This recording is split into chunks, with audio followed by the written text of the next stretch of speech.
This is the Good Neighbor Podcast, the place where local businesses and neighbors come together. Here's your host, Brandon Andrus Green. Welcome to the Good Neighbor Podcast Live. Some girls enter foster care carrying more than a suitcase. They need safety, they need stability, and they need someone who will stay. Today's guest has built organizations around that mission. I have the pleasure of introducing your good neighbor, Brittany Stokes with Tulsa Girls Home and Project Orphans. Brittany, how's it going? It's good. Thank you for having me. You're so welcome. I'm excited to learn all about you and Tulsa Girls Home and Project Orphans. Based off my research, it's looking like you maybe started in corporate marketing. What pulled you from that world into serving vulnerable children?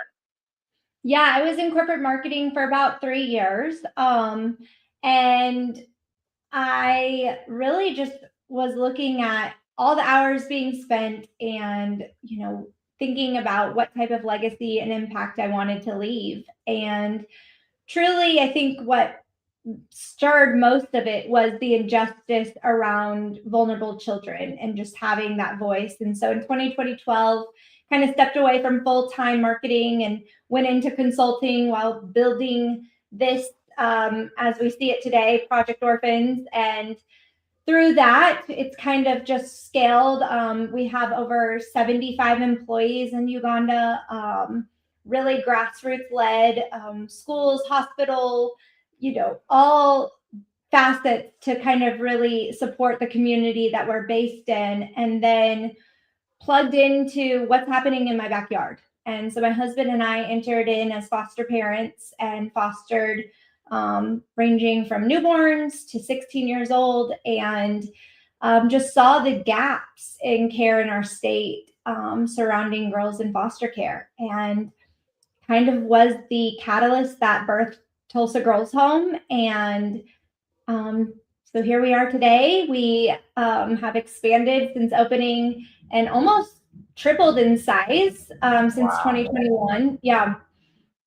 We actually just launched a new initiative called Beyond Foster Care for those who age out of foster care, and really helping be a mentor and case management and resources there. But I think the injustice to kids was really what stirred the heart behind it. And then becoming a mom and having my own children, I could never imagine them saying, what did I do wrong for my mom and dad not to want me? And so giving a child a place to land, or these girls a place to land that chose them, so that they don't have to carry that question, for whatever time they're with us, is kind of the first and foremost mission.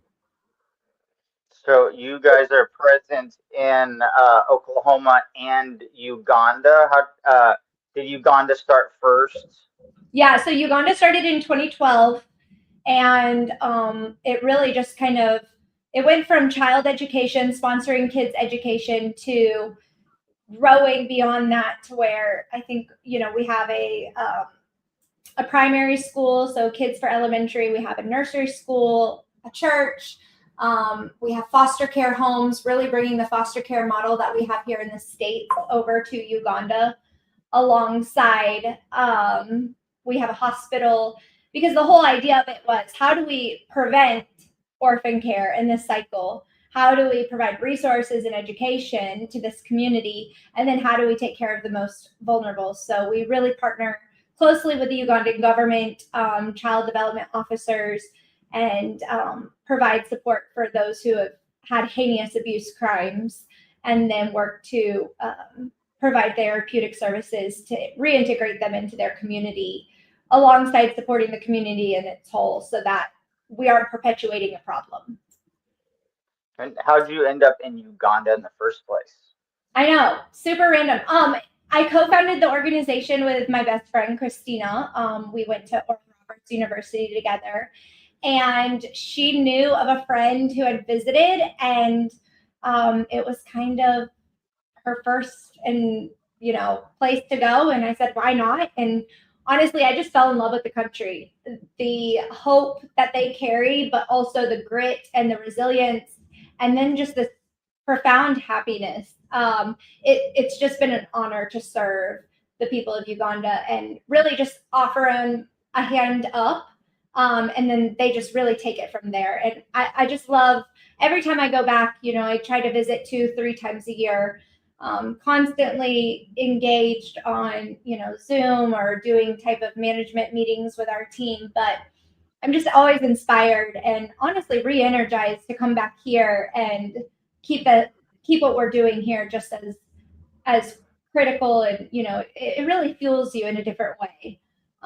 So Tulsa Girls Home kind of birthed out of Project Orphans. In 2021 is really when we kind of hit the ground running for Tulsa Girls Home. So I can imagine the need in Uganda is intense. Yeah. Do you find it to be pretty intense here in Tulsa as well, or is it night and day difference? Tell me a little bit about that. Yeah, so that's a great question. I think it's shocking for people to hear is that I would say we probably have a lot more heinous crimes here sometimes in Tulsa. Oh, Jesus. Yeah, than we do in Uganda. I see community really step up for those in Uganda. They're more open to opening their homes and really supporting one another. It's the lack of resources in Uganda that they just don't have. So the immense poverty. And so really, if we can close that gap when it comes to poverty, and they carry each other and they're willing to do so.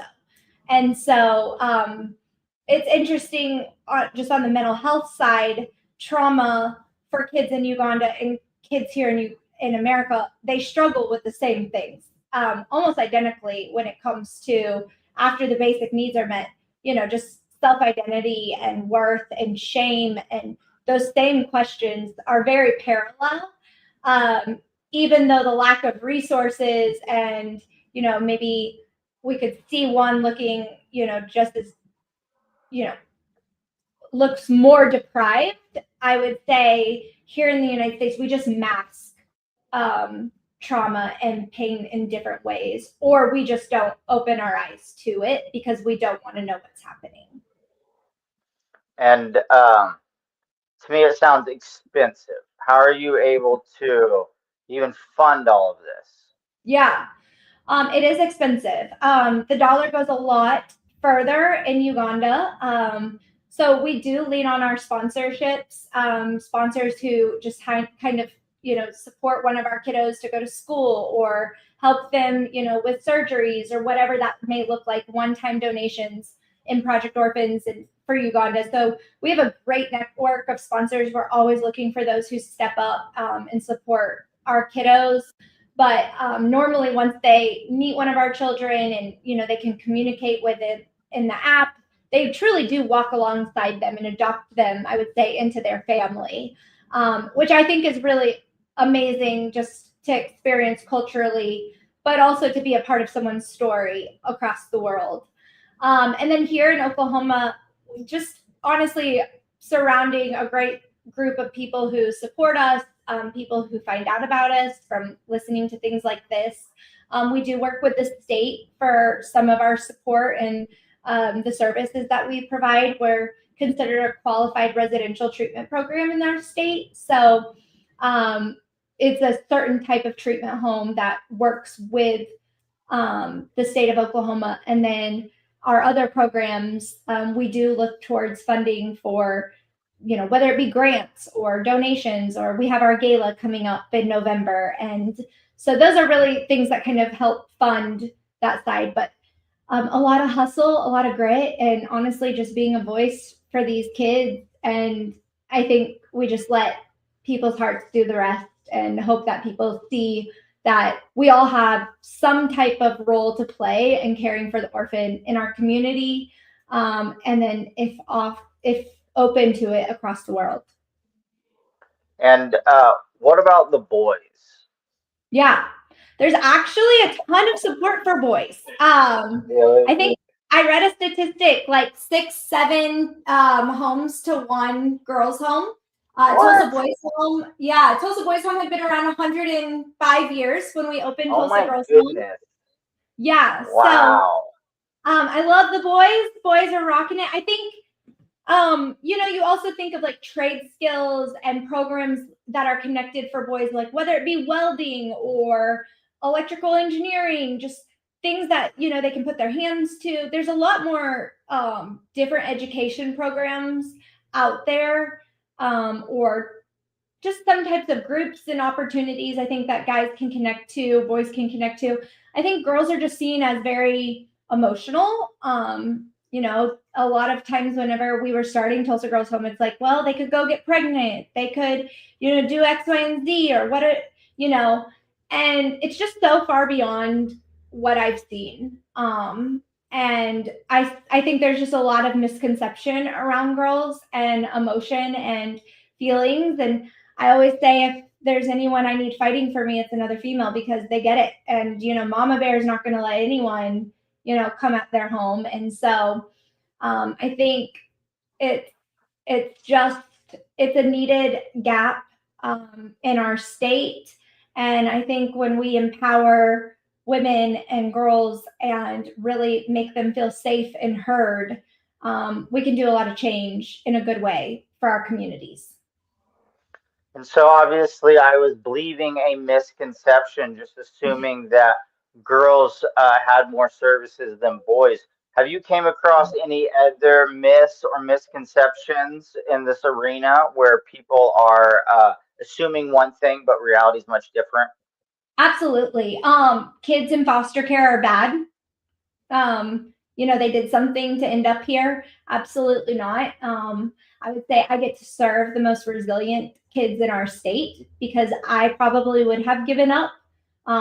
Survivors of heinous crimes, whether it be locked in cages or stabbed 70 times by their mom, left without food for days on days. I mean, these are kids who have done nothing wrong to be in the place that they have been.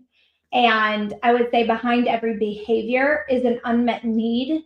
And to survive, you have to put on a persona in order to survive, that I'm tough and I'm big and I'm scary, because that is the only way they've gotten to this place. But once you unmask that, what is sad that I often hear is, I've never been safe and this is scary to me. And so I think one of the biggest misconceptions is kids in foster care are bad. And it is one that we need to start changing our language around. It's one we need to not be afraid of. And I hope Tulsa Girls Home's leading the way in that every day. And what's the best way for our listeners to maybe follow along or support what all you have going on? Yeah. So, sponsoring a kid in Project Orphans is a great way to kind of build that support. I think it's a $35 a month sponsorship, and you get to send a kid to school and connect and really partner with them in that journey. ProjectOrphans.org is our website. And we also have our social media, Project Orphans. And then Tulsa Girls Home, again, it's on our website. Just kind of seeing our different social medias, advocacy efforts. I always say, whether you want to foster or adopt, or maybe it's your business who just needs to support at the end of the year or buy some things off of the Amazon wish list. Like, we just have a role to take care of children whose parents are not able to do that for them. And it does affect our communities at whole later on. And I think if we were able to step in sooner, we would able to make a large dent in some of the issues that we're seeing. Well, what is one thing you really want our listeners to remember?